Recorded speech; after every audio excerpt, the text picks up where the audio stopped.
Sir, coffee. വിറച്ച് വിറച്ച് Rena cup അച്ചുവിന് കൊടുത്തു. റൂമിൽ നിന്ന് പുറത്തു വന്നതിൽ പിന്നെ എന്തോ ആലോചനയിലായിരുന്ന അച്ചു റനയെ നോക്കി കപ്പ് ചുണ്ടോടടുപ്പിച്ചു. ഒരു സിപ്പ് കുടിച്ചു. കുടിച്ചത് ഉടൻ തന്നെ അതുപോലെ തിരികെ തുപ്പി. വല്ലാത്ത കയ്പ് തോന്നി. മനം പുരട്ടിയതും അവൻ വേഗം വാഷ്റൂമിൽ ഓടിക്കേറി. അച്ചുവിന് ഇതെന്തു പറ്റിയെന്ന് ചിന്തിച്ച് അവൻ പോയ വഴിയെയും കപ്പിനെയും മാറി മാറി നോക്കി. ശേഷം അതെടുത്ത് മണത്തു നോക്കി. അവളും രുചിച്ചു നോക്കി. കയ്പ് കാരണം ഛർദിക്കും പോലെ നാക്ക് വെളിയിലിട്ട് റെന കിച്ചണിലേക്ക് ഓടി. കുറച്ച് മധുരം വാരി വായിലിട്ടു. പടച്ചോനെ, കോഫി ആണെന്ന് കരുതി ശിവക്കുള്ള ഉലുവ വെള്ളമാണല്ലോ നാഥ ഞാൻ അയാൾക്ക് കൊടുത്തത്. അയാളിനി എന്നെ കൊല്ലുവോ? അതെ, കാത്തോണേ. റെന റെന റെന കൈ മേലേക്ക് ഉയർത്തി പ്രാർത്ഥിച്ചു. തീരുന്നതിനു മുന്നേ അച്ചുവിന്റെ അലർച്ച കേട്ടു. അവളൊന്ന് പരിങ്ങി അവന്റെ അടുത്തേക്ക് പോയി. താൻ എന്താടോ എനിക്ക് കലക്കി തന്നത്? വല്ല വിഷമാണോ? ഓ, എന്തൊരു ചവർപ്പാ. സോറി സോറി സർ, മാറിപ്പോയതാ. ഞാൻ അത് ശിവക്കുൾ ഉണ്ടാക്കിയതാ. അവന്റെ രൂക്ഷമായ നോട്ടത്തിന് മുന്നിൽ പതറി റെന പറഞ്ഞൊപ്പിച്ചു. What the hell? ഈ വേണ്ടാത്ത സാധനങ്ങളാണോ അവൾക്ക് കൊടുക്കുന്നേ? അല്പെങ്കിലും ബോധമുണ്ടോ? ഇതൊക്കെ കുടിച്ച് അവൾക്ക് വേദന കൂടല്ലേ ഉള്ളൂ. ആണോ? കണ്ണ് തള്ളിയുള്ള അവളുടെ ചോദ്യത്തിന് അച്ചു പല്ലി കടിച്ചു. ഹാനിയുടെ വിധി അവൻ തലയിലടിച്ചോർത്തു. ഇതുപോലെ എന്തേലും ഉണ്ടാക്കി കൊടുത്തിട്ടാവും അവൾക്ക് വയറ് പിടിക്കാത്ത. ഏയ്. റെന അവനെ മേച്ചു നോക്കിയതും അച്ചു അവളെ ഒന്ന് തറപ്പിച്ചു നോക്കി പുറത്തിറങ്ങി. അവൻ പോയ വഴിയെ ഇവിടെ ഇപ്പൊ എന്താ നടന്നതെന്ന് ആലോചിച്ച് റെന താടിക്ക് കയ്യും കൊടുത്തിരുന്നു. എന്താ അച്ചു പതിവില്ലാതെ ഈ വഴിക്ക്? അച്ചുവിനെ അവിടെ കണ്ട ആശ്ചര്യത്തിൽ വേണി ചോദിച്ചു. പിറകെയായി ഇറങ്ങി വരുന്ന ആനന്ദിനും അതേ ചോദ്യമാണ് തന്നോട് ചോദിക്കാനുണ്ടായതെന്ന് അവന് മനസ്സിലായി. വേണിയമ്മേ, അത് ശിവക്കൊട്ടും വയ്യ. അയ്യോ, എന്റെ കുഞ്ഞിനെന്താ? വേണി വെപ്രാളത്തിൽ അച്ചുവിനോടായി ചോദിച്ചു. അറിയില്ല വേണിയമ്മ, ഒന്ന് വരുവോ? അവൾ അല്ലിയുടെ ഫ്ലാറ്റിലുണ്ട്. അച്ചു പ്രതീക്ഷയോടെ ആനന്ദിനെയും വേണിയെയും നോക്കി. റെന കൊടുത്ത വെള്ളത്തിന്റെ എഫക്റ്റ് ഇതുവരെ സെക്കൻഡ് വിട്ടുമാറിയില്ലെന്ന് തോന്നുന്നു.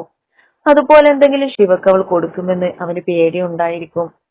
ഞാൻ വരാം ഏട്ടാ, പോയിട്ട് വരാം, വേണി ആനന്ദിനോട് പറഞ്ഞ അച്ചുവിനൊപ്പം ഇറങ്ങി. ബദ്രി. ആൻവി ബദ്രിയുടെ അടുത്തായി വന്ന് വിളിച്ചതും അവന് അനിഷ്ടത്തോടെ മുഖമുയർത്തി. അവളെ കാണും തോറും അവന് വല്ലാത്ത ദേഷ്യം ഉള്ളിൽ നുരഞ്ഞു പൊന്തി. എന്തെങ്കിലും സഹായിക്കണോ ഞാൻ? അതിന്റെ ആവശ്യമൊന്നുമില്ല, താൻ പൊക്കോ. ഉള്ളിലെ അമർഷം പരമാവധി പുറത്തെടുക്കാതെ അവൻ പറഞ്ഞു. അധികം അവളെ ശ്രദ്ധിക്കാതെ അവൻ വീണ്ടും അവന്റെ ജോലി തുടർന്നു. ഞാനിവിടെ ഒന്ന് ഇരുന്നോട്ടെ. വളരെ വിനയപൂർവ്വമുള്ള അവളെ ചോദ്യം കേട്ട് അവന് കലികേറി. അല്ലെങ്കിൽ എല്ലാം എതിർത്ത് ചെയ്യുന്നവളാണ് ഇന്ന് നല്ല പിള്ള സമയം നോക്കുന്നത്. അവന്റെ ശ്രദ്ധയും ഇഷ്ടവും പിടിച്ചു പറ്റാൻ വേണ്ടിയാണ് അതൊക്കെ ചെയ്യുന്നതെന്ന് അവന് മനസ്സിലായിരുന്നു. എന്താ ബദർ ചെയ്യുന്നത്? അവന്റെ അടുത്തേക്ക് കുറച്ച് ചേർന്നിരുന്ന ലാപ്പിലേക്ക് തലയിട്ട് അത് ചോദിക്കവേ അവൻ അവളിൽ നിന്ന് കുറച്ച് വിട്ടിരുന്നു. നാളെ പ്രസന്റ് ചെയ്യാനുള്ള പ്രൊജക്ട് ക്രിയേറ്റ് ചെയ്യുന്നത്. ഏത്? ഇന്നലെ മിസ്സായ ഫയലോ? അതെന്തിനാ ബദ്രി ചെയ്യുന്ന? എല്ലാം ചെയ്തു വെച്ചത് അവനല്ലേ? ആ മഹി കൊണ്ട് കളഞ്ഞതും പോരാ, എന്നിട്ടും മറ്റുള്ളവർ അവന് വേണ്ടി ചെയ്തു കൊടുക്കണോ? ശ്രദ്ധയില്ലാതെ ഓരോന്ന് ചെയ്തു വെച്ചിട്ട് എനിക്ക് തോന്നുന്നത് മഹി നമ്മുടെ കമ്പനി തകർക്കാൻ വേണ്ടി തന്നെ ഇത് ചെയ്തതെന്നാ. മാത്രല്ല എന്നെ എല്ലാവരുടെയും മുന്നിൽ കുറ്റക്കാരിയാക്കാനും. അതുകൊണ്ടല്ലേ ബദ്രിയുടെ ഡ്രോവറിൽ ഇരുന്ന ഫയൽ ഞാൻ എടുത്തെന്ന് അവൻ പറഞ്ഞത്. അതെങ്ങനെ ഞാൻ എടുക്കാനാ? ഫയൽ എന്റെ ഡ്രോവറിൽ ആയിരുന്നെന്ന് നിന്നോട് ആര് പറഞ്ഞു? കലിതുള്ളി മഹിയെ ഓരോന്ന് പറഞ്ഞുകൊണ്ടിരുന്നവൾ പെട്ടെന്ന് ബദ്രിയുടെ ചോദ്യത്തിന് മുന്നിൽ പതറി. ഫയൽ എവിടെ വെച്ചതാണെന്ന് ബദ്രിക്കും മഹിക്കും മാത്രം അറിയുന്ന കാര്യമായിരുന്നു. ദക്ഷയ്ക്ക് എന്തേലും പണി കൊടുക്കാനായി ബദ്രിയുടെ ഡ്രോയർ തുറന്നപ്പോഴാണ് യാദൃച്ഛികമായി ആ ഫയൽ കണ്ടതും അവളെടുത്ത് മാറ്റിയതും. ഇപ്പൊ ബദ്രി ഒരു സംശയത്താലെ ചോദിച്ചത് കേട്ട് ആന്റി ഞെട്ടി. അതിന്നലെ ആ മഹി പറഞ്ഞു എന്നെ അടിച്ചപ്പോ. പതർച്ചയിൽ വാക്കുകൾ കൂട്ടിച്ചേർക്കുമ്പോ താൻ പിടിക്കപ്പെടുമോ എന്ന ഭയം അവളെ മൂടിയിരുന്നു. അവളെ നോക്കി അവനൊന്ന് പുഞ്ചിരിച്ചതും അവളിൽ വല്ലാത്തൊരാശ്വാസം പടർന്നു. എന്തു പറ്റി ബദ്രി? കുറച്ചു സമയം കഴിഞ്ഞ് പെട്ടെന്ന് ലാപ്പിൽ നിന്ന് കൈയെടുത്ത് തലക്ക് താങ്ങും കൊടുത്തിരിക്കുന്ന അവനെ അവൾ തട്ടി വിളിച്ചു. വല്ലാത്ത തലവേദന ആന്റി, ഇതൊന്ന് കംപ്ലീറ്റ് ആക്കാവോ? അവളോട് വളരെ മയത്തോടെ അത് ചോദിച്ചതും അവൾ പെട്ടെന്ന് എന്തോ ബോധത്തിൽ തലകുലുക്കി. അവൾക്ക് ചെയ്യേണ്ടത് പറഞ്ഞുകൊടുത്ത് ബദ്രി അവിടെ നിന്ന് എഴുന്നേറ്റു. ചെയ്യാനുള്ളത് കണ്ട് ആന്റിയുടെ കണ്ണ് തള്ളിയെങ്കിലും ബദ്രിക്ക് മുന്നിൽ തന്റെ ഇമേജ് കളയാൻ മടിച്ചു അവൾ മുഖം കുളിച്ചു ചെയ്യാൻ തുടങ്ങി. കുറഞ്ഞ തോതിലെങ്കിലും ആന്റിക്ക് പണി കൊടുത്തതിലുള്ള സന്തോഷത്തിൽ ബദ്രി അവിടെയായി ഇരുന്നു. അപ്പോഴാണ് എന്തോ എടുക്കാനെന്ന പോലെ കബോർഡിന്റെ മുകളിൽ കൈവച്ച് തിരയുന്ന ദക്ഷയെ കണ്ടത്. ഫ്രഷായി ഇറങ്ങി വന്നതും മുന്നിലായി ഇടിച്ചു നിൽക്കുന്ന റെനയെ കണ്ട് ശിവ സംശയത്താൽ അവളെ നോക്കി. കുറവുള്ളത് പോലെ തോന്നി അവൾക്ക്. കുറഞ്ഞോടാ വേദന? കുറച്ച് ആശ്വാസമുണ്ട്. നീ എന്താ ഇന്ന് പോകാതെ? ഞാൻ കൂടി പോയ പിന്നെ നിനക്കെന്തെങ്കിലും ആവശ്യം വന്ന വേറെ ആരാ? ഞാൻ ഇന്ന് പോയില്ല. ഉവ്വ, അല്ലാതെ പോകാനുള്ള മടി കൊണ്ടല്ല, ശിവ ഒരു കളിയാക്കലോടെ പറഞ്ഞു. അത് കേട്ടതും ബെഡിലിരുന്ന് റെന ചാടി എണീറ്റു. ദേ ചങ്കിക്കൊള്ള വർത്താനമൊന്നും പറയല്ലേ. വേറെ എന്ത് ഞാൻ സഹിക്കും, പക്ഷെ എന്റെ ആത്മാർത്ഥതയെ ചോദ്യം ചെയ്യുന്നത് റെനെ കൊണ്ട് സഹിക്കാൻ പറ്റില്ല. അതിപ്പോ നീ ആയാലും നിന്റെ ഭാവി കെട്ടുവൻ അച്ചു ആയാലും. മനസ്സിലായോ? ശിവയുടെ മുന്നിൽ വിരൽ ചൂണ്ടി ഒരുപാട് എക്സ്പ്രഷൻ ഇട്ട് അഭിനയിക്കുന്ന റെനെ അവളൊരു ചിരിയാലെ നോക്കിയിരുന്നു. അവസാനം അവൾ പറഞ്ഞത് കേട്ട് അവളുടെ ചിരി മാഞ്ഞു. അവളുടെ മുഖം മങ്ങിയതും റന താനിപ്പോ പറഞ്ഞതോർത്ത് തലയിലൊന്ന് തട്ടി നാക്ക് കടിച്ചു. ശിവ, എടാ ഞാൻ അങ്ങനെ അച്ഛ എന്താ നിന്റെ ആത്മാർത്ഥതയെ ചോദ്യം ചെയ്ത്? റന അവൾക്ക് ഭാവി ഭർത്താവെന്ന് പറഞ്ഞത് വിഷമമായി കാണുമോ എന്ന് വിചാരിച്ച് അവളോട് സോപ്പിടാൻ തുനിയെ ശിവയുടെ മറുചോദ്യം കേട്ട് അവളുടെ കണ്ണുകൾ മീഞ്ഞു. അവളെ വഴക്ക് പറഞ്ഞില്ലെന്ന് മാത്രമല്ല, ആദ്യമായാണ് അവനെ അവൾ പേര് വിളിച്ച് കേൾക്കുന്നത്, അതും അച്ചു എന്ന്. ഡി, നിന്നോടാ ചോദിച്ചേ, നീ ഇതെവിടെയാ പെണ്ണെ? വെറുതെ ഇരുന്ന് ചിരിക്കുന്ന റെനയെന്ന് തട്ടി അവൾ ചോദിച്ചതും റെന അവളെ കൈ പിടിച്ചു വെച്ച് കള്ളച്ചിരി ചിരിച്ചു. എടി കള്ള കാമുകി, പറയും. ശിവ, നിനക്ക് അച്ചുസാറിന് ഇഷ്ടല്ലേ? ശിവയുടെ താടിയിൽ പിടിച്ച് കൊഞ്ചലോടെ റെന ചോദിച്ചതും അവളൊന്ന് തുറച്ചു നോക്കി കൈ തട്ടി മാറ്റി. അയ്യടി, മോള് കൂടുതലൊന്നും ചിന്തിക്കണ്ട. അതിനുവേണ്ടി ഞാൻ എന്ത് പറഞ്ഞെന്നാ? വേണ്ട മോളെ, കൂടുതൽ ഉരുളണ്ട. എനിക്കെല്ലാം മനസ്സിലാവുന്നുണ്ട്. സാർ നിന്നെ സ്നേഹിക്കുന്ന പോലെ നിന്റെ മനസ്സിലും സാറില്ലേ ശിവ? റെന കണ്ണിറുക്കി അവളോട് ചോദിച്ചതും ശിവ ഞെട്ടി അവളെ മിഴിച്ചു നോക്കി. ശേഷം തുറച്ചു നോക്കി. എന്താണെന്നറിയില്ല, റെന അങ്ങനെ ചോദിച്ചതും അവളുടെ ഹൃദയം അതിവേഗത്തിൽ മിടിക്കാൻ തുടങ്ങി. റെന, ഞാൻ പറയാൻ പോവാ അച്ചുവിന്റെ ചിത്തുവാവാൻ നീ റെഡിയാണെന്ന്. ശിവ ദേഷ്യത്തിൽ വിളിച്ചതും റെന അതും വിളിച്ചു പറഞ്ഞ് പുറത്തേക്കോടി. അവളുടെ പുറകെ ഓടാൻ വയ്യാത്ത കാരണം ശിവ തലയിൽ കൈവച്ച് അവിടെ തന്നെ ഇരുന്നു. ദക്ഷയുടെ പിറകിലായി ഭദ്രി വന്ന് നിന്നതൊന്നും അറിയാതെ അവൾ മുകളിൽ നിന്ന് എന്തോ എടുക്കുന്നുണ്ട്. അവളെ കൊണ്ടതിന് പറ്റില്ല എന്ന് മനസ്സിലായതും ഭദ്രി അവൾക്ക് പിറകിലായി നിന്ന് അവന്റെ കൈ അവൾക്ക് മുകളിലായി എത്തിച്ചു. അവന്റെ കൈ അവളുടെ കൈയിന്റെ മേൽ പതിഞ്ഞതും അവളൊന്ന് പിടഞ്ഞു. ഉടനടി തിരിഞ്ഞു നിന്നു.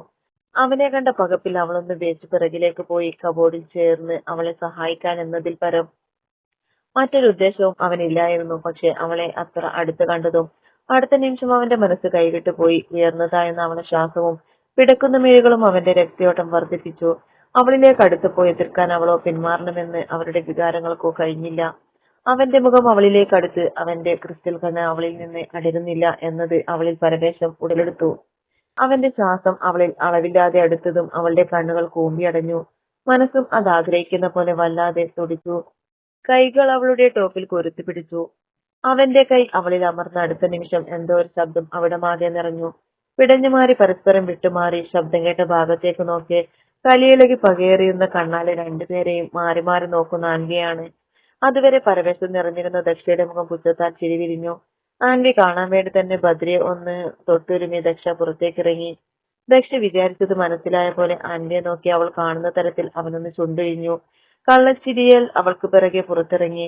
രണ്ടുപേരുടെ നിൽപ്പും ഭാവവും ഇപ്പോഴത്തെ പ്രകടനവും ഒക്കെ കൂടി ഒരുവിധം അടങ്ങിയ പക ആൻവിയിൽ വീണ്ടും നിറഞ്ഞു. മോളെ ചിത്തു, അമ്മ. വേണി കണ്ണു നിറച്ച് ശിവയുടെ അടുത്തേക്ക് വന്ന് അവളെ മുഖമാകെ തലോടി. ഇവിടെ വേണിയെ കണ്ടതിലുള്ള ഞെട്ടലും അമ്മയുടെ ഭാവവും ഒക്കെ അവളൊരു അന്താളിപ്പോടെ നോക്കി. നിനക്ക് എന്താ മോളെ വയ്യായിക? എനിക്കോ? എനിക്കെന്താ? അല്ല, അമ്മ എന്താ ഇവിടെ? നിനക്ക് എന്താണെന്ന് എന്നോടാണോ ചോദിക്കണേ? നിനക്ക് സുഖമില്ലെന്ന് അറിഞ്ഞിട്ടാ ഞാൻ വന്നേ. പറയ്, എന്താ നിനക്ക് പറ്റിയേ? അമ്മ ഇത് എന്തൊക്കെയാ പറയണേ? എനിക്ക് വയ്യെന്ന് അമ്മയോട് ആരാ പറഞ്ഞേ? അച്ചു. വേണിയുടെ ചോദ്യം ചെയ്യലിൽ അവൾ ഞെട്ടിയിരുന്നു. തനിക്ക് വയ്യെന്ന് അമ്മയെ അറിയിച്ചത് അച്ചു ആണെന്നുള്ളത് അവളെ കൂടുതൽ ഞെട്ടിച്ചു. തന്നെ ഇത്രയും അവൻ ശ്രദ്ധിക്കുന്നുണ്ടെന്ന് അവൾ മനസ്സിലാക്കിയ നിമിഷം കൂടിയായിരുന്നു അത്. സർ, കുടിക്കാനെന്തെങ്കിലും? പുറത്ത് സോഫയിലിരുന്ന് ശിവയുടെ മുറിയിലേക്ക് മേകൾ പായിച്ചിരിക്കുന്നവനോട് റന ചോദിച്ചതും അവനൊരു ഞെട്ടലോടെ മുഖമുയർത്തി. ഇളിച്ചു നിൽക്കുന്ന റനയെ നോക്കുന്ന കണ്ണുരുട്ടി അവൻ കൈകൂപ്പി. വേണ്ടായേ. അവന്റെ പ്രത്യേക താളത്തിലുള്ള പറച്ചിൽ തന്നെ അപമാനിച്ചതാണെന്ന് അവൾക്ക് മനസ്സിലായി. അവൻ കാണാതെ പുച്ഛിച്ച് പിറുപിറുത്ത് അവൾ കിച്ചണിലേക്ക് നടന്നു. വേണിയമ്മ, ചിത്തുവിന്. ശിവയുടെ റൂമിൽ നിന്ന് ഇറങ്ങി വരുന്ന വേണിയെ കണ്ട് അച്ഛൻ ഞെട്ടിപ്പിടിഞ്ഞ് എഴുന്നേറ്റു. അവൾക്ക് കുഴപ്പമൊന്നുമില്ല അച്ചു, നീ വെറുതെ BP കൂട്ടണ്ട. അപ്പോ ഹോസ്പിറ്റലിൽ പോണ്ടേ? മരുന്ന് വാങ്ങണ്ടേ? അയ്യോ, ഇതിനൊന്നും ആരും ആശുപത്രിയിൽ പോവില്ല. വേണി പറഞ്ഞത് അച്ചുവിന് മനസ്സിലായില്ല. അവന്റെ നോട്ടം മനസ്സിലാക്കിയതുപോലെ വേണി ബാക്കിയും കൂടി കൂട്ടിച്ചേർത്തു. മാത്രമല്ല, അവൾക്ക് എല്ലാ മാസവും ആദ്യത്തെ ദിവസം ഇത് പതിവാ. അല്ലാതെ പേടിക്കാനൊന്നുമില്ല. നിനക്ക് അത്രക്ക് നിർബന്ധാണ് കുറച്ച് ചോക്ലേറ്റ് വാങ്ങുക. അവൾക്കതാ കൂടുതൽ ഇഷ്ടം. വേണി ഒരു ചിരിയാലെ അത് പറഞ്ഞതും അച്ചുവിന് പെട്ടെന്ന് കാര്യം മനസ്സിലായി. ഇത്രയും നേരം താൻ ചെയ്തു കൂട്ടിയതോർത്ത് അവന് സ്വയം ചടപ്പ് തോന്നി. താൻ ഇത്രയും ചിന്താശേഷി നഷ്ടപ്പെട്ടവനാണോ എന്നോർത്ത് അവൻ കണ്ണു ചിമ്മി തല താഴ്ത്തി. പെട്ടെന്നുള്ള ആവേശത്തിൽ വയറുവേദനയ്ക്ക് പിന്നിലുള്ള കാരണം ഇതാവുമെന്ന് ചിന്തിച്ചിരുന്നില്ല. അവന്റെ മനസ്സിലുള്ളത് മനസ്സിലാക്കിയതുപോലെ ഒന്ന് ചിരിച്ച് അവന്റെ തലയിൽ വേണി വാത്സല്യത്തോടെ തലോടി നെറുകിൽ ചുണ്ടു ചേർത്തു. തന്റെ മകളെ ചേർത്ത് പിടിക്കാൻ ഇവനൊരാൾ മതിയെന്ന് തോന്നി വേണിക്ക്.